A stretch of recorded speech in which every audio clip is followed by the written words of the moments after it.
Mes brebis écoutent ma voix, dit le Seigneur. Moi, je les connais et elles me suivent. Alléluia, vive Dieu. Alléluia. Alléluia, vive Dieu. Alléluia.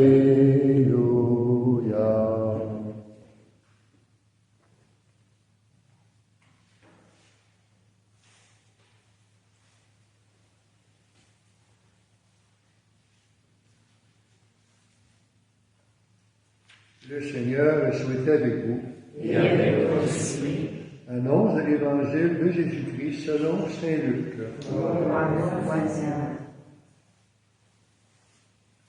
Un jour de sabbat, Jésus était entré dans la maison d'un chef de pharisiens pour y prendre son repas. Et ces derniers l'observaient. Voici qu'il y avait devant lui un homme atteint d'hydroplésie. Prenant la parole, Jésus s'adressa au docteur de la loi et aux pharisiens pour demander « Est-il permis, oui ou non, de faire une guérison le jour du sabbat ?» Ils gardèrent le silence. Tenant alors le malade, Jésus le guérit et le laissa aller.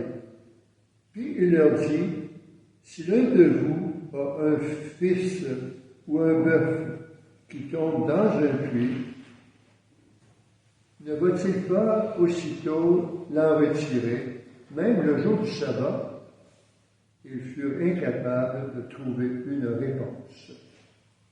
Acclamons la parole de Dieu. Louange à toi, Seigneur Jésus.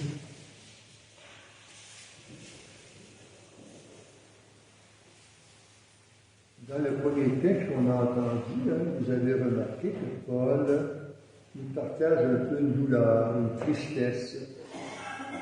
C'est de constater que son peuple juif à laquelle il appartient, la même race que lui, ils ont tout reçu de Dieu. Le culte, les promesses, les alliances, et bien sûr la miséricorde de Dieu, ainsi que la parole que Dieu leur donne pour les aider à être sauvés. Donc l'évangile que nous venons d'entendre nous donne donc une leçon pour suivre, pour s'ouvrir aux appels de Dieu. Ce qui compte aux yeux de Dieu, c'est l'amour du prochain.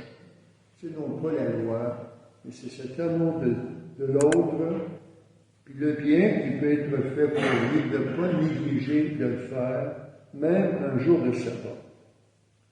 Alors, quand l'amour oblige donc à dépasser la loi pour le bien et pour le faire, ne pas hésiter d'agir. Toutefois, il a invité ses compatriotes à reconnaître en Jésus qui est vraiment l'envoyé de Dieu, le Messie. Mais il a eu beau convertir de nombreux païens, former de nombreuses communautés, sur son passage, il reste impuissant devant ces gens qui demeurent incroyants, même ceux de sa race. Il devra donc accepter que ce n'est pas lui qui doit donner le salut au monde, et que Dieu travaille avec sa grâce dans notre faiblesse. Donc c'est une brèche semblable que Jésus voudrait ouvrir dans le cœur des docteurs de la loi. Quand il leur demande s'il est permis de guérir un jour de sabbat.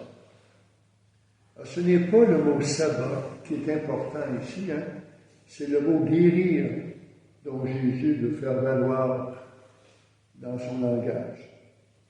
Or, les chefs du peuple sont incapables de guérir. Ils le savent bien. Pourtant, reconnaître leur impuissance les rendrait capables d'accueillir celui qui peut les guérir dans leur cœur et dans leur vie.